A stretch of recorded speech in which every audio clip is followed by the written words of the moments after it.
주님의 이름으로 여러분을 사랑합니다. 네, 감사합니다. 하나님의 아들 예수 그리스도 복음의 시작이다. 마가복음을 읽으면서 우리의 그 감격을 저희들이 생각했습니다. 예수 그리스도 복음, 예수 그리스도 복음으로 우리는 새로운 시대에 살고 있습니다. 새로운 세계에 살고 있습니다. 예수님은 만왕의 왕이십니다. 그분은 이 땅에 오셔서 제일 먼저 한 것이 세례를 받았잖아요. 지난 시간 나눈 말씀이 세례를 받으셨는데, 세례는 죄인이 받는 거거든요. 우리 주님은 죄가 없지 않습니까? 그럼에도 불구하고 주님이 세례 받으셨을 때 하늘문이 열리고 성령이 비둘기같이 임재하시고 하나님 아버지가 친히 말씀하셨죠. 너는 내 사랑하는 아들이요 내 기뻐하는 자다. 그리고 오늘 이제 가신 곳이 광야입니다. 12절에 보면은 성령이 곧 예수를 광야로 몰아내신지라. 마가복음의 특징이 하나 있어요. 마가복음은 이 종의 복음이라고 그럽니다. 종의 복음. 철저하게 예수님을 종 되신 그리스도를 잘 보여주셔요. 이 똑같은 기사인데 마태복음에서는 그때 예수께서 성령에 이끌리시어 마귀에게 시험을 받으러 광야로 가셨다. 이 마가복음의 표현은 더 철저하게 우리 주님이 성령에 이끌려서 가셨다는 겁니다. 성령이 몰아내셨다는 겁니다. 여러분, 이 고난이 그런 거거든요. 이 주님이 들어가신 곳이 광야. 광야는 지금 고난을 상징하거든요. 우리나라엔 뭐 광야가 없습니다. 그 팔레스타인의 광야는 사람이 살 곳이 아니죠. 낮에는 장렬하는 태양 빛으로 인해서 살갗이 막 데일 정도고, 밤에는 또 살을 내리는 그런 추위가 있고, 또 생명을 위협하는 많은 것들이 광야에 있습니다. 고난이라는 것이 그렇게 오는 거거든요. 고난은 아무런 이유 없이 찾아오는 경우가 많아요. 지난 주간에도 제가 아는 분이 사랑하는 자식이 세상을 떠났는데 어떻게 위로할 말씀이 없어요. 사람이 마지막 그 절벽에 서는 경우도 있고, 이 고난은 그냥 주어지는 거거든요. 근데 주님은 찾아가셨어요. 성령에 이끌림 받아서 성령이 몰아치셔서 광야로 가셨습니다. 광야는 고난이죠. 고난의 시간들을 말하죠. 근데 놀라운 사실은 하나님의 사람들은 거의 광야가 있었어요. 아브라함도 광야가 있었고, 야곱도 광야가 있었고, 요셉도 광야가 있었어요. 기막힌 광야가 있었죠. 다윗도 광야가 있었고, 하나님의 사람, 하나님의 친구라는 소리를 들었던 모세도 광야가 있었죠. 모세는 민족적으로 아주 어려운 시기에 태어나서 죽을 수밖에 없었는데 하나님의 은혜로 바로 왕의 딸, 그 아들로 성장합니다. 기막힌 하나님의 드라마였죠. 40년 동안 부족함이 없이 그는 그곳에서 자랐습니다. 학문을 익히고 무술을 익히고 많은 지도자로서의 수업을 충분히 받았습니다. 그 곁에는 많은 협력자들이 있었고 친구들이 있었습니다. 그러나 모세의 가슴에 흐르는 민족의 그 피, 그것이 있어서 자기 동족 이스라엘을 돕다가 결국은 애굽 사람을 죽이고, 그것으로 인해서 이제 애굽을 탈출해서 광야로 들어갔어요. 광야 40년. 기막힌 거거든요. 광야에서 그의 모든 학문이 무슨 소용이 있고, 그의 신분이 무슨 소용이 있고, 그의 모든 무술이 무슨 소용이 있었습니까? 그는 광야에 혼자 던져진 사람과 같았어요. 그런데 그 광야는 그의 선택이었다는 거예요.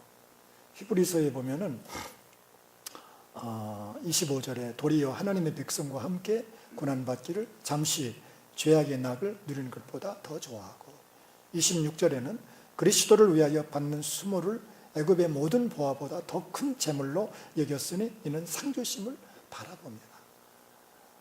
어쩔 수 없이 광야로 간 것이 아니라 사실은 모세의 선택이었다는 겁니다. 그런데 그 모세의 광야는 그의 인생을 절망으로 이끈 것이 아니라 그를 존귀하게 세웠어요. 그 광야 40년을 거침으로 민족을 해방하는 그런 놀라운 일을 감당했고, 하나님을 거역하는, 하나님을 모르는 애굽 사람들에게 살아계신 하나님을 보여주었습니다. 광야가 필요한 거예요. 우리 인간에게는 광야가 필요해요. 특별히 하나님의 사람들에게는 더욱 그렇습니다. 이 광야를 통해서 내 연약함을 알게 됩니다. 이 꺾고지를 할 때는 기름진 땅에 하는 것이 아니라 모래에 꺾고지를 하죠. 왜 모래에 꺾고지를 할까요? 기름진 땅에 하면 더 아주 왕성하게 자랄 수 있을 텐데요. 근데 기름진 땅에 꺾고지를 하게 되면 뿌리를 깊이 내리질 못합니다. 그러니까 충분한 영양분이 있기 때문에 그냥 그 조그만 뿌리를 내리고도 살거든요. 그러나 모래에 그가 꺾고지를 했을 때는 살기 위해서 깊이 뿌리를 내리죠. 깊이 뿌리를 내려요. 그래서 꺾고지 할 때는 모래밭에 하는 거예요. 사람도 마찬가지입니다. 우리가 고난을 통해서 내 약함을 알고 주님을 의지해요. 교만한 내가 무너지고 겸손해져요. 여러분, 욥을 보십시오. 욥은 동방의 부자였어요. 동방의 의인이었어요. 그는 10남매가 있었습니다. 그는 건강했어요. 행복한 가정을 가지고 있었어요. 그러나 고난은 갑자기 찾아오는 거지 않습니까? 예고 없이 찾아오거든요. 하루아침에 그 많은 재산 다 없어졌습니다. 하루아침에 10남매 다 죽었습니다. 한 자식만 죽어도 가슴에 무덤을 남기는 건데 10자녀 하루아침에 잃었습니다. 자기 분신처럼 같이 있는 아내마저 떠나버렸습니다. 건강도 무너졌습니다. 다 빼앗겼어요. 그는 광야의 삶이었어요. 그때 세 친구가 찾아오잖아요. 대만 사람, 수아 사람, 빌단, 나아마 사람. 다 먼 곳에 있는 사람들입니다. 대개 우리가 어려움 당하면 친구들은 떠나갑니다. 근데 이 세 친구는 찾아와요. 좋은 친구들이죠. 찾아와서 1회 동안 울어줍니다. 그냥 그 옆에서 같이 울어주었어요. 아무 말하지 않고. 참 좋은 친구들이에요. 그런 친구들 많지 않습니다. 그 아픔을 함께 나누는 거예요. 7일 동안. 7일이 지났을 때 그들이 조용히 떠나갔으면 좋았는데 입을 열기 시작했습니다. 너 뭔가 잘못이 있지 않느냐? 네가 어떻게 했길래 그렇게 어려움을 당하느냐? 너 뭔가 문제가 있는 거 아니냐? 그러면서 욥이 마음에 못을 박았습니다. 못을 박았어요. 밖에서 맞고 돌아온 아이에게 네가 어떻게 해서 그렇게 아이들에게 맞고 오느냐? 그렇게 말하면 아이는 절망합니다. 가족은요, 위로하는 거예요. 격려하는 거예요. 그게 가족의 기능이에요. 어떻게 하지 않아도 아픔 당하는 경우 많이 있어요. 어떻게 하지 않았어도 힘들어하는 사람들 많이 있어요. 그 욥의 친구들 말하지 말았어야 돼요. 욥은 하루아침에 가산이 다 없어지고 자녀가 없어지고 아내가 떠나가고 건강이 무너져서도 고통스러운데 그 친구들의 말이 송곳으로 자기 가슴을 뚫는 것 같습니다. 얼마나 힘들었는지 모릅니다. 근데 욥은요, 그 광야, 그 아픔, 그걸 통해서 단련이 되었어요. 그가 고백한 대로 욥기 23장 10절에 그러나 내가 가는 길을 그가 아시나니 그가 나를 단련하신 후에는 내가 순금같이 되어 나오리라. 욥은 그 광야를 통해서 다른 사람이 되었습니다. 전에는 하나님을 귀로만 들었어요. 간접적으로 주님을 알았어요. 그러나 그 깊은 광야를 거치면서 하나님을 눈으로 보게 되었습니다. 하나님을 체험적으로 알았어요. 하나님을 가깝게 하나님을 눈으로 보는 그런 신앙으로 바뀌어졌어요. 뿐만 아니라 그는 갑절의 축복을 일구었어요. 이전의 광야가 오히려 욥을 존귀한 자로 세워주었습니다. 광야가 그런 거거든요. 광야를 만나면은 물론 힘들지만은 그것을 잘 이기게 되면은 우리 신앙을 단련하고 더 존귀한 자로 만들어주는 그런 기능을 한다는 것입니다. 여러분, 가나안을 빼앗는 것이 누구입니까? 행복한 가정을 무너뜨리는 것이 누구입니까? 내 가나안을 침범하고 내 가나안에게 아픔을 주는 실체가 있습니다. 그것이 사탄입니다.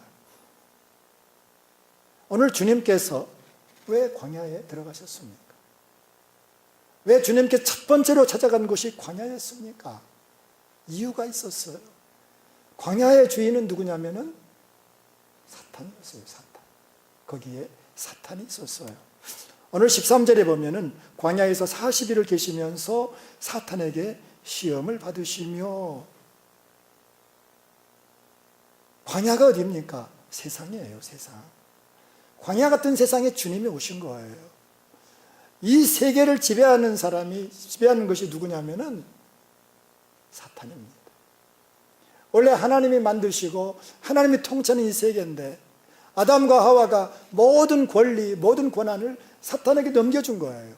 하나님을 거역하고 하나님을 부정하고 하나님을 떠나서 모든 주권을 사탄에게 넘긴 거예요.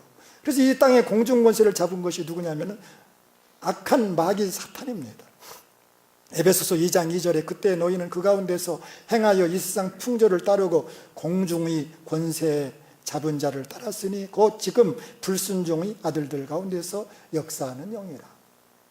우리 주님께서 광야에 들어가신 것은 사탄과 맞서서 싸우기 위해서, 사탄의 권세 소리를 구원하기 위해서 그곳에 가셨습니다.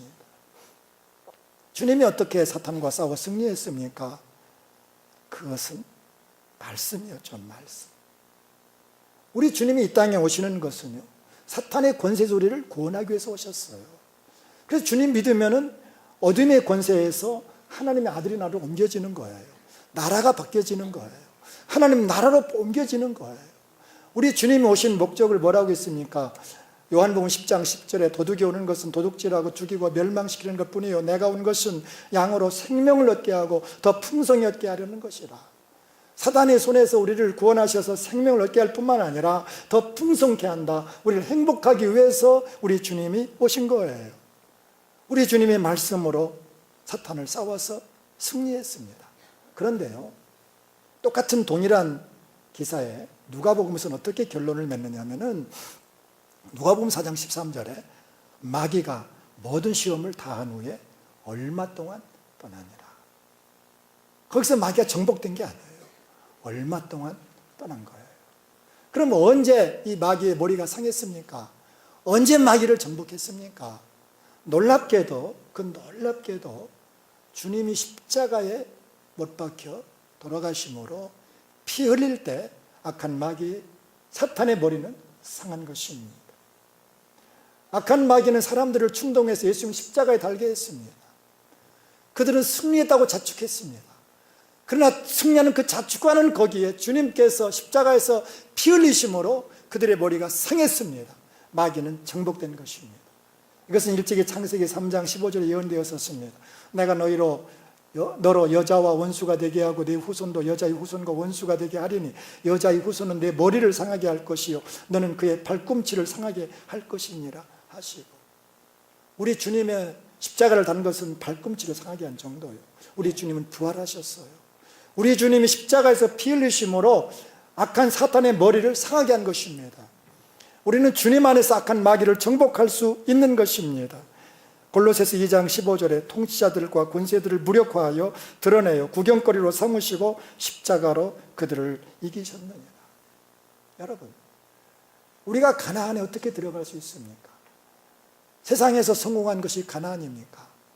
돈을 많이 번 것이 가나안입니까? 안 그래요. 얼마 전에 좀 되었습니다마는 할아버지와 할머니가 공동묘지 산에 올라가서 자살을 하셨어요. 근데 유서가 달랑 한 장 있는데 그 유서에 딱 5글자가 있었어요. 갈 곳이 없다. 갈 곳이 없다. 갈 곳이 없어서 그들이 자살을 했어요.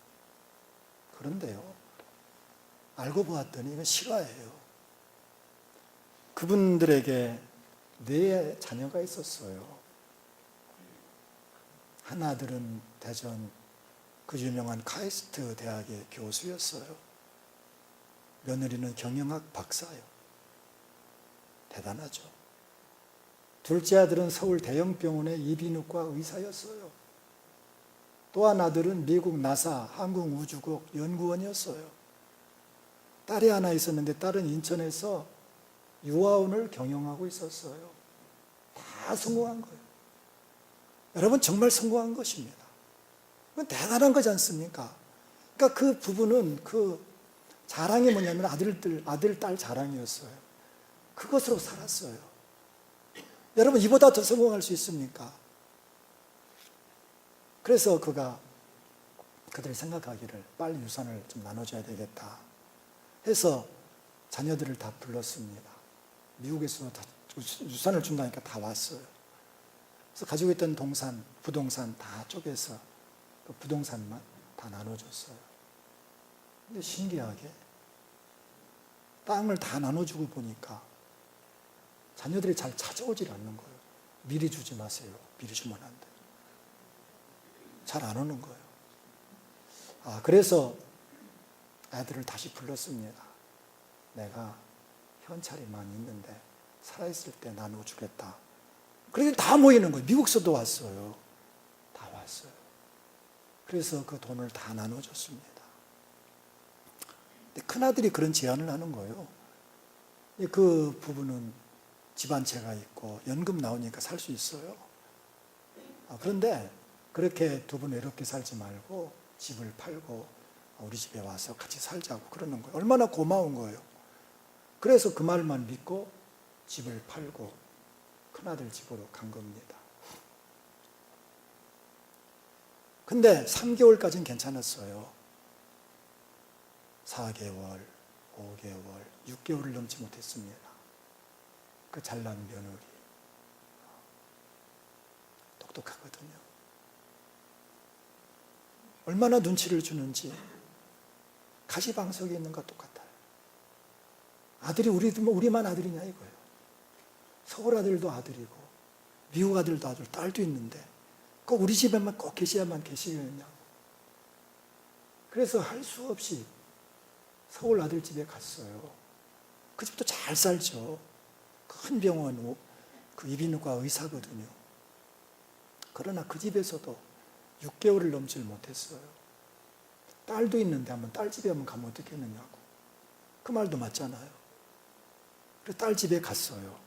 근데 아들보다 딸이 더 좋아요. 딸이 더 좋습니다. 얼마나 반갑게 맞이해 주는지. 아버지 어머니 잘 오셨다고. 얼마나 친절하게 너무너무 잘해줘요. 잘 왔다 생각했는데 한 6개월쯤 되니까 서방이 눈치 보인다는 거예요. 자기 남편이 눈치 보인다는 거예요. 그 말이 맞잖아요. 아버지 어머니 오빠네 집에 갔다 오면 안 되겠습니까? 그래서 할 수 없이 거기서 또 보따리를 싸가지고 미국은 갈 수 없으니까 대전 큰아들 집에 갔습니다. 1년 만에 온 거죠. 1년 만에 갔더니 남의 집은 남의 집 같다. 있을 수가 없어요. 하루 사는 것이 지옥이에요. 그래서 그분들이 산에 올라가서 갈 곳이 없다. 유서 한 장 남겨놓고 세상을 떠나갔습니다. 여러분, 이것이 그 사람들만의 이야기는 아니에요. 이 세상의 성공이 가난이 아닙니다. 돈 많이 벌었다고 축복이 아니에요. 명문대에 자녀들이 들어갔다고 축복이 아니에요. 가나안이 어디입니까? 가나안은 주님 품이요. 주님께 돌아와야 돼요. 수고하고 무거운 짐진 자라 다 내게로 오라. 내가 너희를 쉬게 하리라. 참된 평안이 어디 있습니까? 물질에 있지 않습니다. 세상에 있질 않아요. 아무리 세상에서 부경화를 누린다 할지라도 참된 평안은 없어요.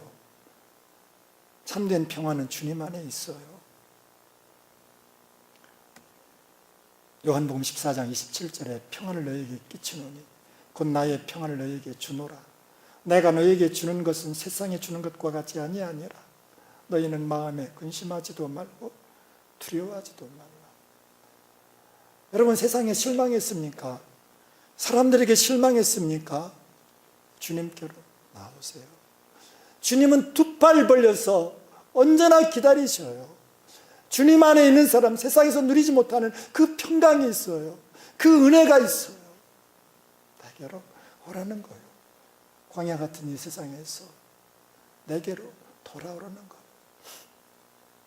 우리는 때로 광야를 지나서 험난한 길을 걸어갈 때가 있는데 그때가 주님 만날 수 있는 기회입니다. 고난을 통해서 우리는 더 단단해지잖아요. 여기서 가까운 대관령 횡계에 황태덕장 유명한 거 아마 여러분도 잘 아시겠죠. 황태덕장, 덕장은 뭐냐면 명태를 말리는 곳이에요.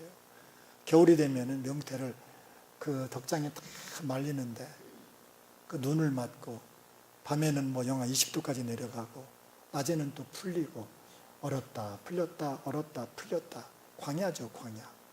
그런 아픔을 겪음으로 봄이 되면은 황태로 태어나는데 색이 누렇고 살이 연하고 부드럽고 쫄깃하고 육질이 깊은 맛을 내서 무침, 구이, 찜, 국, 찌개에 사용을 하죠. 인생도 마찬가지요. 고난을 거친 사람들, 광야를 거친 사람들 단단합니다. 어떤 고난에 넘어지지 않습니다. 의연합니다.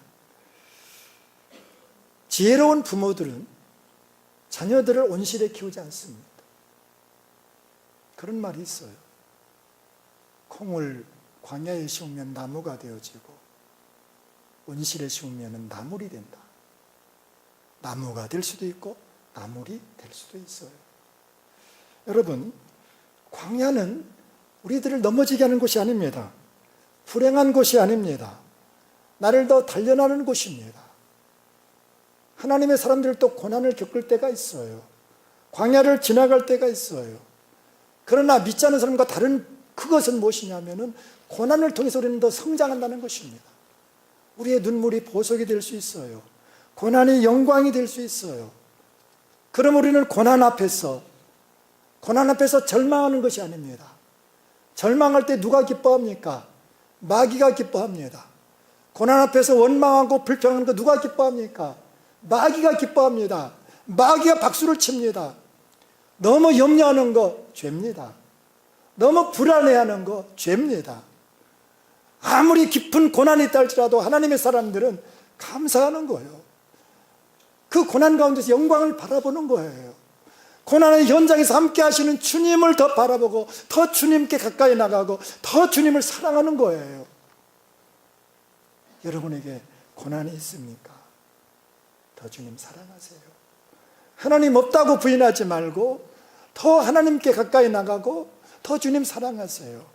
여러분의 고난은 반드시 영광이 되어지고 그 고난은 복이 될 줄로 믿습니다.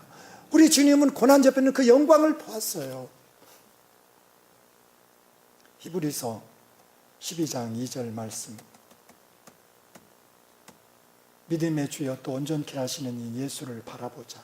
그는 그 앞에 있는 기쁨을 위하여 십자가를 참으사 부끄러움을 개의치 아니하시더니 하나님 보호자 우편에 앉으셨느니라 말씀하고 있습니다.